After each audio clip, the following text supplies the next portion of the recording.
يرفع الله الذين آمنوا منكم والذين أوتوا العلم درجات والله بما تعملون خبير.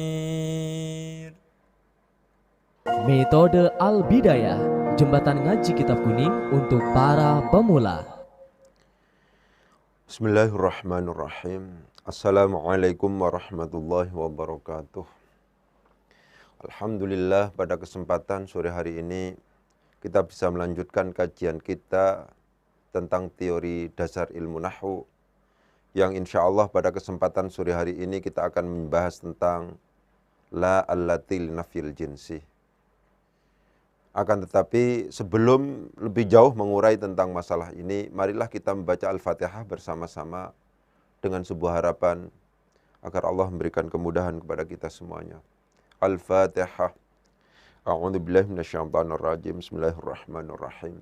Alhamdulillahirabbil alamin arrahmanir rahim maliki yaumiddin iyyaka na'budu wa iyyaka nasta'in ihdinas siratal mustaqim siratal ladzina an'amta 'alaihim ghairil maghdubi 'alaihim waladdallin rabbil alamin. Jadi bagian dari isim-isim yang harus dibaca nasab ini yang kira-kira sudah hampir habis ya. Isim-isim yang harus dibaca nasab itu adalah ismul la. Isim la allatil nafyil jinsi.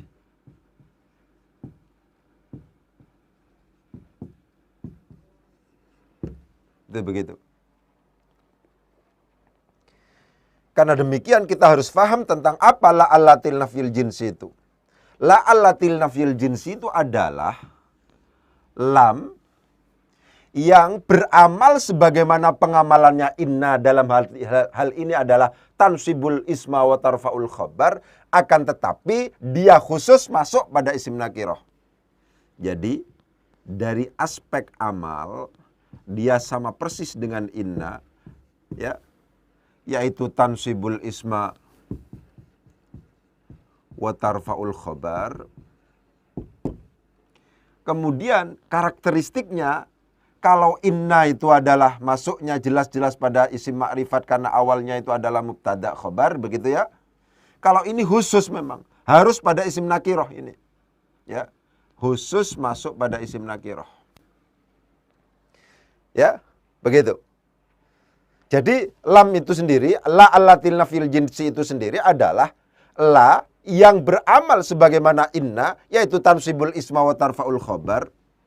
Tapi dia khusus masuk pada isim nakirah. Isimnya itu wajib berupa isim nakirah. Karena demikian nanti akan berbicara ini kita. Isimnya la dan khabarnya la. Ya, begitu. Ismu la. Gitu. Secara umum isim la itu adalah dibagi menjadi dua. Dibagi menjadi tiga. Yaitu yang pertama adalah mufrad.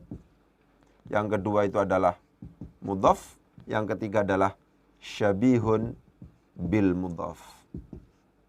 Itu semacam itu. Jadi mufrad, mudhaf, dan syabihun bil mudhaf.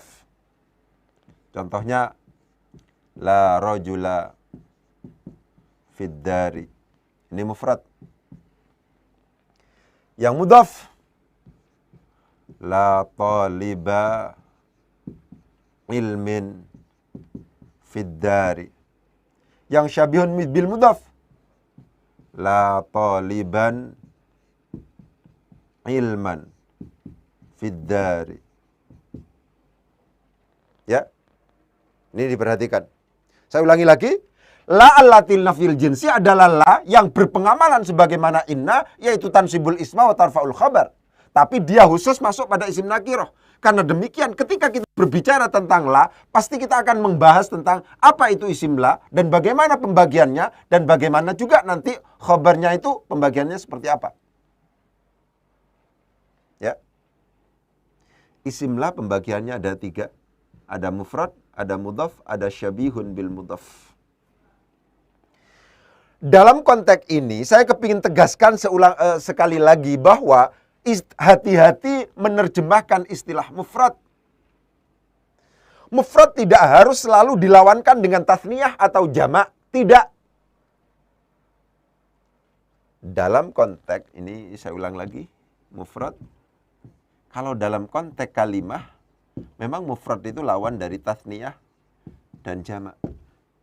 Kalau seandainya kita berbicara tentang hal, kita berbicara tentang khabar, kita berbicara tentang na'at, maka yang dimaksud dengan mufrad itu adalah lawan dari jumlah.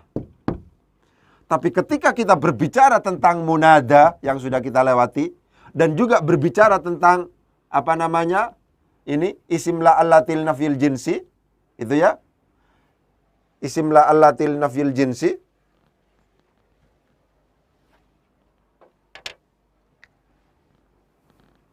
isim la atau la allatil nafil jinsi, enggak apa-apa, isim la begitu, maka ini yang dimaksud adalah lawan dari mudhaf, ya, dan syabihun bil mudhaf.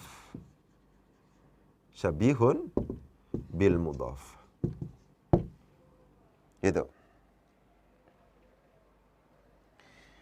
Rajula di sini disebut sebagai isim la yang berkategori mufrad karena dia bukan mudhaf.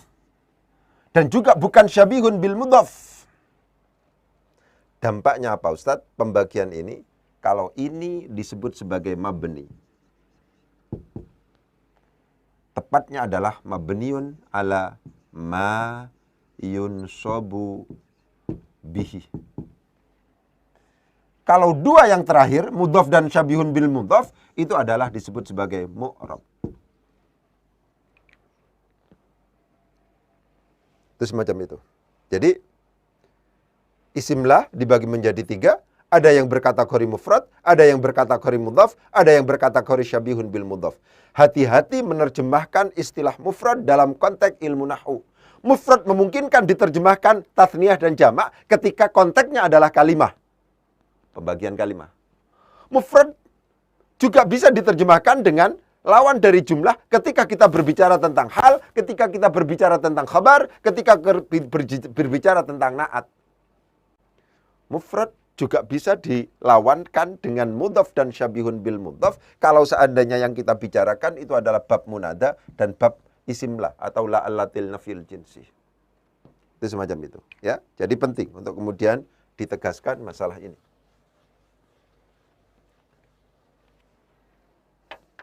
Itu. Jadi isimlah allatil nafil jinsi, la rajula fid dari. La rajula, tidak ada laki-laki, adalah maujud. Di sini khabarnya. Fiddari, tetap di dalam rumah. Rajula di sini menjadi isimlah. Menjadi isimlah. Karena menjadi isimlah, la pengamalannya sebagaimana kana, ya, maka dia dibaca nasab. Cuman di sini berkategori mabni. Lebih disebabkan ini di sini adalah mufrad. Bukan berbentuk mudhaf, juga bukan berbentuk syabihun bil mudhaf. Kenapa kok kemudian istilah yang muncul adalah mabniun ala ma yunsabu bihi, mabniun ala ma yunsabu bihi? Kok tidak langsung saja mansubun, kenyataannya ini di fathah? Saya ulangi lagi. Kenapa ya ketika isimlah berkategori mufrad, maksudnya bukan mudhaf dan syabihun bil mudhaf, itu sebutannya adalah, hukum i'rabnya adalah mabniun ala ma yunsabu bihi, dimabnikan sesuai dengan tanda nasabnya. Kok tidak langsung saja disebut mansubun, padahal jelas-jelas ini berkatakan la rajula, fathah di sini, kan bisa jadi disebut sebagai mansub. Ya. Dalam konteks inilah konsistensi berpikir dari para ulama itu memang dipertahankan. Dalam konteks inilah harus saya tegaskan, konsistensi berpikir para ulama itu dipertahankan oleh para ulama. Maksudnya apa? La rajula fid dari di sini terjadi keanehan. Ya. La rajula fid dari terjadi keanehan. Kenapa? Rajula yang menjadi isimnya la itu tidak ditanwin. Padahal tidak ada alasan untuk tidak mentanwinnya. Sebagaimana yang kemarin kita tegaskan pada saat kita berbicara tentang munada. Sebuah kalimat isim itu, sorot di sini ya. Kenapa kok kemudian tidak ditanwin? Misalnya, sebuah kalimat isim itu kenapa kok tidak ditanwin? Lebih disebabkan karena dia ada alnya, lebih disebabkan karena dia dimudhafkan, lebih disebabkan karena dia isim ghairu munsharif. Ada 3 alasan ini. Ya. Sebuah kalimat isim tidak ditanwin itu lebih karena ada alnya, mudhaf, dan isim ghairu munsharif. Rajula ini tidak ada alnya, bukan juga tidak dimudhafkan, dan juga bukan merupakan isim ghairu munsharif, tapi realitasnya tidak ditanwin ketika menjadi isim la. Padahal ketika rajula ini kemudian tidak menjadi isim la allatil nafil jinsi, itu ditanwin. Contohnya, ja'a rajulun, ra'aitu, misalnya rajulan, ditanwin ini. Isim nakirah berupa rajulun ini ketika tidak dalam konteks menjadi isim la allatil nafil jinsi, ini ditanwin. Lah di sini tidak ditanwin. Ya kan? Para ulama mencoba untuk memberikan rasionalisasi. Iya, ini tidak ditanwin. Memang nggak ada alnya. Memang la rajula di situ bukan isim ghairu munsharif dan tidak dimudhafkan. Ya kan? Memang itu. Tapi ini tidak ditanwin lebih disebabkan karena kalau seandainya tidak ada alasan lain, maka mabni itu menjadi alasan yang terakhir. Ya, ini berhukum mabni. Mabniun ala ma yunsabu bihi. Mabniun ala ma yunsabu bihi. Itu semacam itu. Sebuah kalimat isim itu kemudian tidak ditanwin berarti ada tambahan alasan. Karena ada alnya, karena dia dimudhafkan, karena ia berupa isim ghairu munsharif, dan yang terakhir karena dia berhukum mabni. Ini dianggap berhukum mabni. Untuk 2 yang terakhir, mudhaf dan syabihun bil mudhaf kategori isim la, itu tidak ada alasan, tidak ada yang aneh. La taliba ilmin, memang harusnya tidak ditanwin ini. Kenapa? Karena ini dimudhafkan kepada ilmin. Berarti benar memang tidak ditanwin. La taliba ilmin. Ini rasional, ini tidak aneh. Tidak sebagaimana la rajula, di mana dia tidak ada alnya, dia tidak dimudhafkan, juga bukan berupa isim ghairu munsharif, tapi di sini tidak ditanwin. Inilah alasan kenapa kok untuk yang pertama itu disebut sebagai mabniun ala ma yunsabu bihi, sedangkan 2 yang terakhir itu langsung disebut sebagai mu'rab biasa. Dibaca nasab, tanda nasabnya dengan menggunakan fathah biasa itu. Jadi ada perbedaan antara la rajula fid dari dengan la taliba ilmin fiddari. Ada perbedaan. Apa? Di sini disebut sebagai harokatul bina. Ini fathah di sini tidak menunjukkan bahwa dia dibaca nasab. Kalau di sini disebut sebagai harokatul i'rab. Berarti fathah di sini menunjukkan bahwa dia dibaca nasab sebagai isim la. Kenapa? Karena di sini disebut mabni, mabniun ala ma yunsabu bihi. Di sini disebut sebagai mu'rab. Berarti apa? Ini disebut sebagai harokatul bina, ini disebut sebagai harokatul i'rab. Itu semacam itu. Penting untuk kemudian ditegaskan seperti itu. Ya. Jadi isim la itu ada 3 macam.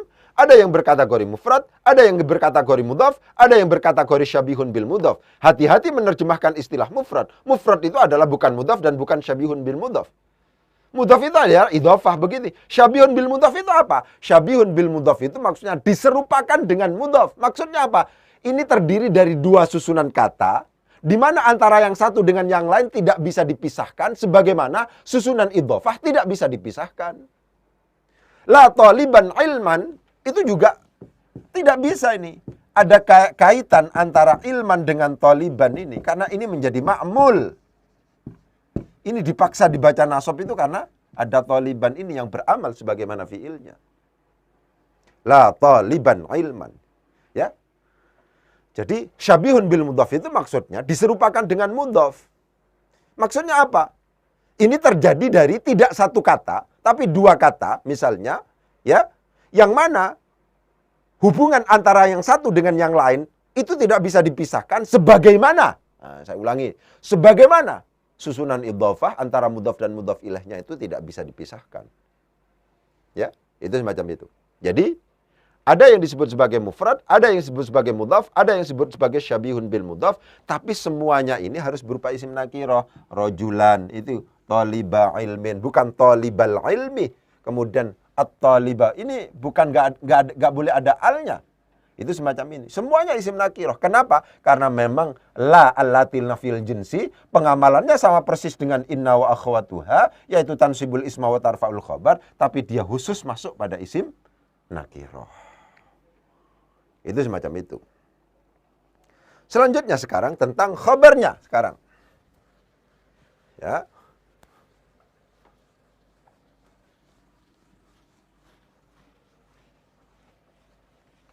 Khabarnya sekarang.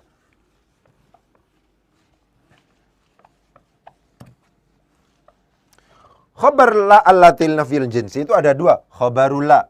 Seperti yang tadi saya katakan, bahwa lam ini adalah memiliki pengamalan tansibul isma wa tarfa'ul khabar. Kita sudah membahas isimnya inna atau isimnya la. Sekarang kita membahas tentang khabarnya la. Khabarnya la itu ada dua kategori. Ada yang maklum, maksudnya maklum di sini istilah yang kita buat itu adalah meskipun tidak disebutkan, orang sudah faham, itu maklum. Majhul itu kalau seandainya tidak disebutkan, orang tidak faham. Ya, begitu. Misalnya di sini, la rajula fiddari. Yang menjadi khabar adalah lafadz maujudun yang meskipun tidak disebutkan, orang sudah faham. Maksudnya berada memang ini. Tidak ada orang laki-laki yang berada di dalam rumah. Kata-kata berada ini, apakah disebutkan atau tidak disebutkan, orang sudah paham. Yang dimaksud tidak ada orang laki-laki di rumah itu, yang tidak ada orang laki-laki berada di dalam rumah. Berada di sini adalah sifatnya umum. Yang karena keumumannya itulah kemudian, dia meskipun tidak disebutkan sudah maklum. Pada saat yang namanya khabarnya la itu adalah berkategori semacam ini, di mana meskipun tidak disebutkan orang sudah faham, sudah bisa menyimpulkan, maka di sini kategorinya adalah wajaba hadfuhu. Ya wajib dibuang akhirnya. Karena meskipun tidak disebutkan, orang sudah faham, orang bisa menyimpulkan. La rajula, ora ana wong lanang iku maujud. La rajula, tidak ada orang laki-laki, adalah maujud di dalam ini. Ini yang menjadi khabar. Fiddari, di dalam rumah. Kata-kata maujudun disebutkan atau tidak disebutkan, orang sudah bisa menyimpulkan. Yang karena demikian maka ini disebut sebagai maklum. Lah ketika yang namanya khabar itu adalah bersifat maklum, maka wajib hadfuhu, maka dia wajib dibuang. Ada juga yang berkategori majhul. Misalnya saya katakan la rajula. Bukan berada. Saya mau mengatakan tidak ada orang laki-laki bepergian pada hari ini. Kata-kata bepergian, ya kan? La rajula musafirun misalnya, kata-kata musafirun di sini, kalau seandainya ini dihilangkan, kemudian hadzal yauma misalnya, kata-katanya begitu saja, hadzal yauma pada hari ini misalnya, ini akan berkesimpulan lain. Karena musafirun ini kalau seandainya tidak disebutkan, orang tidak akan paham. Ketika hanya mengatakan la rajula hadzal yauma misalnya, la rajula, tidak ada orang laki-laki pada hari ini, berarti semuanya perempuan. Padahal laki-laki banyak di situ. Kenapa? Karena yang saya maksud itu adalah la rajula musafirun. Tidak ada orang laki-laki bepergian pada hari ini. Kata-kata bepergian ini kalau seandainya tidak disebutkan, itu adalah tidak dipahami oleh orang. Inilah yang kemudian disebut sebagai majhul. Ketika kategorinya majhul, maka wajib dzikruhu, maka wajib untuk kemudian disebutkan. Kenapa? Karena kalau tidak disebutkan pasti salah paham orang. La rajula musafirun fid dari. Oh, hadzal yauma misalnya. Tidak ada orang laki-laki bepergian pada hari ini. Kata-kata bepergian itu tidak sama dengan berada. Yang kalau seandainya kata-kata berada ini dibuang, itu tetap aja orang faham. Tapi kalau seandainya musafirun di sini dibuang, sehingga menjadi la rajula hadzal yauma, akan salah faham. Yang dimaksud itu tidak ada orang laki-laki pada hari ini. Padahal banyak, karena nggak ada yang bepergian. Itulah yang disebut sebagai maklum dan majhul dalam konteks khabar la. Khabar la itu dibagi menjadi dua. Ada yang maklum, maksudnya maklum itu karena bersifat umum. Itu meskipun tidak disebutkan, orang sudah faham. Berarti itu sudah diketahui. Ketika kategorinya seperti itu, maka wajaba hadfuhu, maka wajib untuk kemudian dibuang. Ada khabar la yang berkategori majhul. Maksudnya apa? Kalau seandainya tidak dibuang, kalau seandainya tidak disebutkan, itu maka orang nggak faham. Itu yang saya katakan, misalnya saya mau mengatakan tidak ada orang laki-laki bepergian pada hari ini. Kata-kata bepergian kemudian saya buang.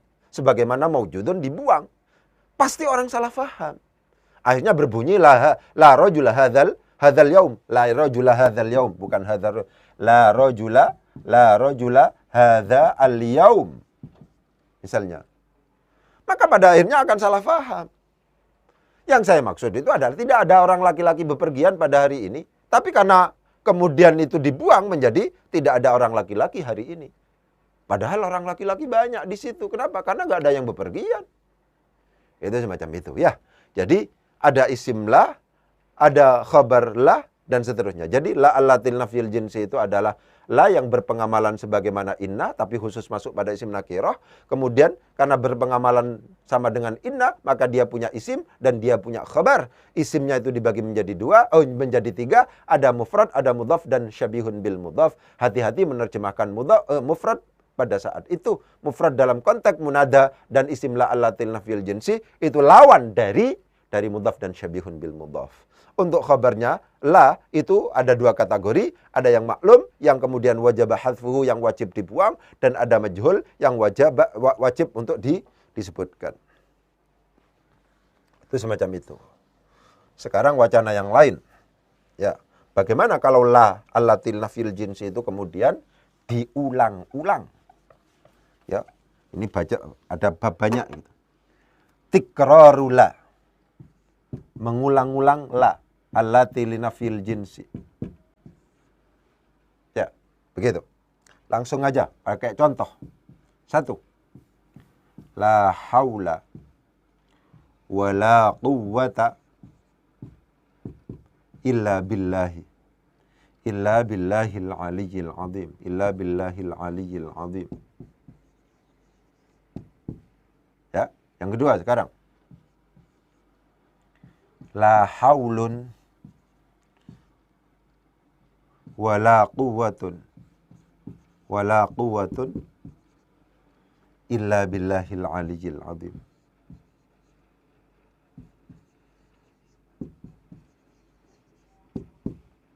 Ya, yang ketiga sekarang. La haula wala quwwatun. La haula wala quwwatun illa billahil aliyyil azim. Illa billahil aliyyil azim. Ya, yang keempat sekarang. La haulun wala quwwata. La haulun wala quwwata illa billahil aliyyil azim. Illa billahil aliyyil azim.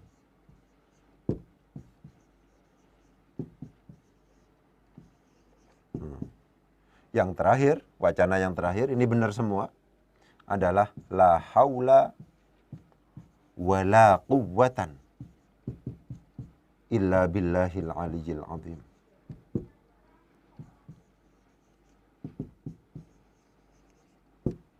Itu semacam itu.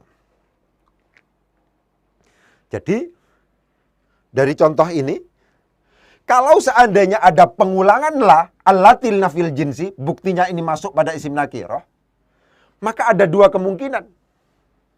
Yang pertama adalah diamalkan sebagaimana, ya, diamalkan sebagaimana biasanya, yaitu tansibul isma wa tarfa'ul khabar, diimal. Ada juga diilgha atau diihmal, secara umum begitu. Perhatikan. Kalau seandainya kita menemukan la allatil nafil jinsi kok diulang-ulang, ini diulang-ulang ini diulang-ulang. Tidak satu kali. Masuk pada isim nakirah yang berbeda ini. La haula wa la quwwata illa billahil aliyyil azim misalnya. Maka wacana yang berkembang memungkinkan la itu diamalkan, memungkinkan untuk diabaikan dalam artian tidak diamalkan.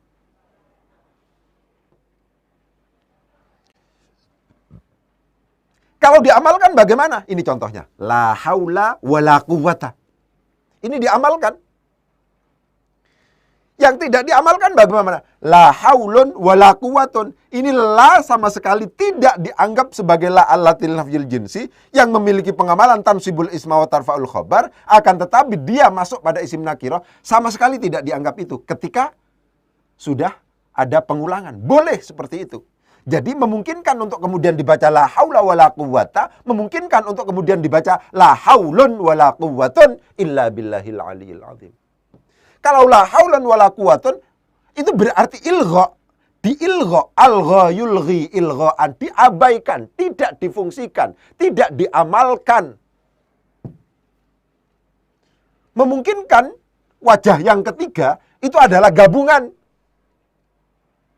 Lamnya dalam konteks ini diamalkan, ya kan?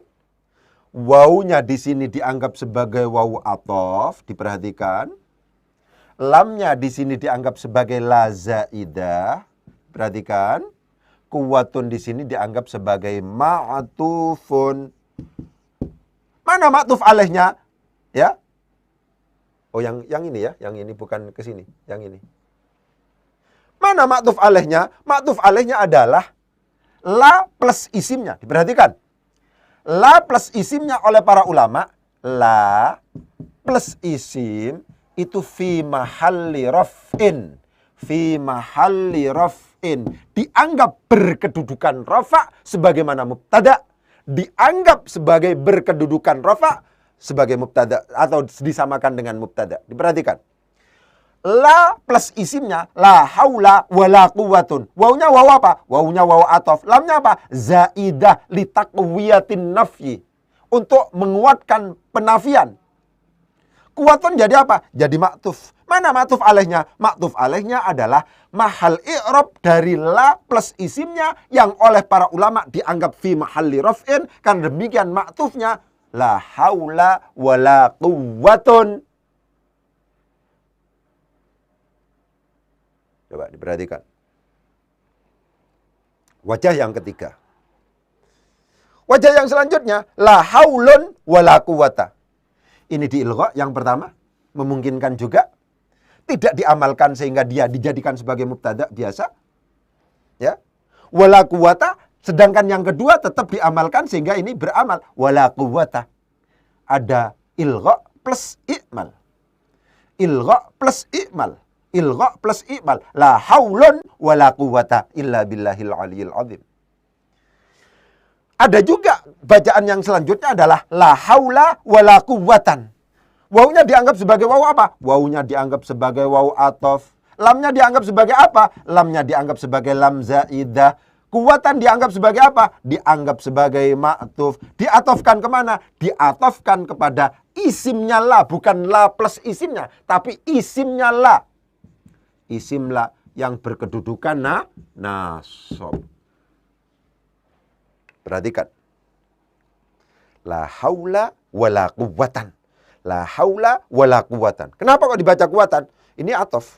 Mana huruf atofnya? Wow, lamnya ini apa? Lamnya zaidah namanya. Karena kalau seandainya kita menemukan la, ya, dan jatuh setelah waw atof dan didahului oleh nafi, itu ciri bahwa lam yang ada di situ adalah lam zaidah. Jadi sangat memungkinkan memang ini dianggap sebagai zaidah. Ya. Saya ulangi lagi. Ketika lam itu kemudian diulang-ulang, tikrorula, maka wacana yang berkembang di situ bisa diamalkan atau i'mal, bisa diilgha.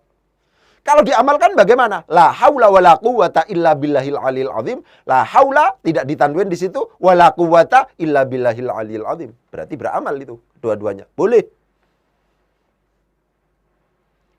Alternatif kedua, Ustaz.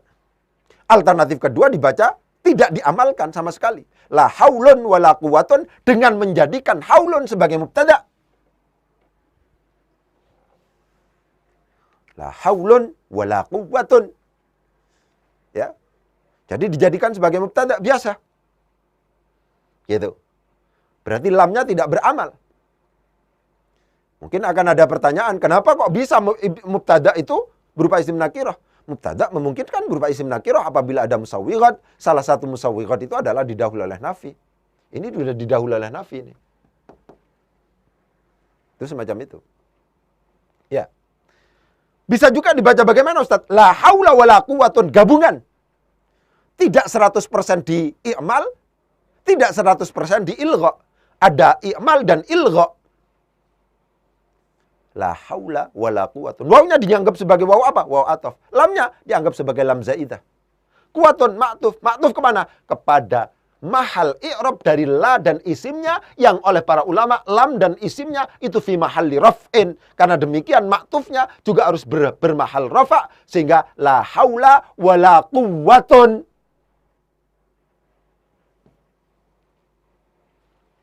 Alternatif keempat bagaimana Ustaz? La haulun, lamnya ilgha. Ilgha itu diabaikan. Haulun langsung jadikan mubtada. Wala haula, jadi apa ini? Ini jadi la alatil lafil jinsi biasa, yaitu tansibul isma wa tarfa'ul khabar. Ini di i'mal. Ilgha i'mal. Ya. Kemudian yang selanjutnya adalah i'mal dan ma'tuf. La haula wala quwwatan, kalau yang di atas wala quwwatun diatofkan kepada mahal i'rab dari la dan isimnya, kalau lang wala quwwatan itu diatofkan kepada mahal atau diatofkan kepada mahal i'rab dari isim la yang berkedudukan nasab. La haula wala quwwatan. La haula wala quwwata illa billahil aliyil azim. La haulun wala quwwatun illa billahil aliyil azim. La haula wala quwwatun illa billahil aliyil azim. La haulun wala quwwata illa billahil aliyil azim. La haula wala quwwatan illa billahil aliyil azim. Ya. Jadi tentang wacana tentang la allatil nafil jinsi itu seperti itu. Jadi saya simpulkan la allatil nafil jinsi itu adalah la yang berpengamalan sebagaimana inna wa akhwatuha, yaitu tansibul isma wa tarfa'ul khabar, akan tetapi dia spesial khusus masuk pada isim nakirah. Karena demikian dia pasti punya isim dan juga punya khabar. Isimnya itu dibagi menjadi 3, ada yang berupa mufrad, mudhaf dan syabihun bil mudhaf.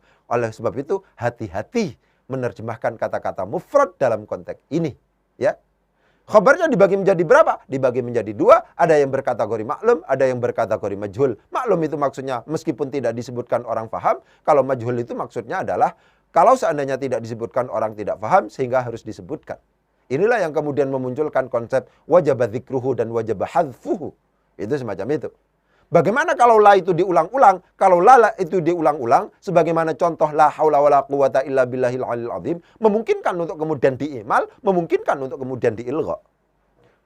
Sehingga kasus la haula wala quwata illa billahil aliyil azim itu bisa dibaca dengan 5 bacaan. Bisa la haula wala quwata illa billahil aliyil azim, semuanya imal. La haulun wala quwatun illa billahil aliyil azim, semuanya adalah ilgha. Ya. La haula wala quwatun, i'mal dan ataf diatofkan kepada mahal i'rab dari la dan isimnya. Kemudian la haulun wala quwata, ilgha dan i'mal.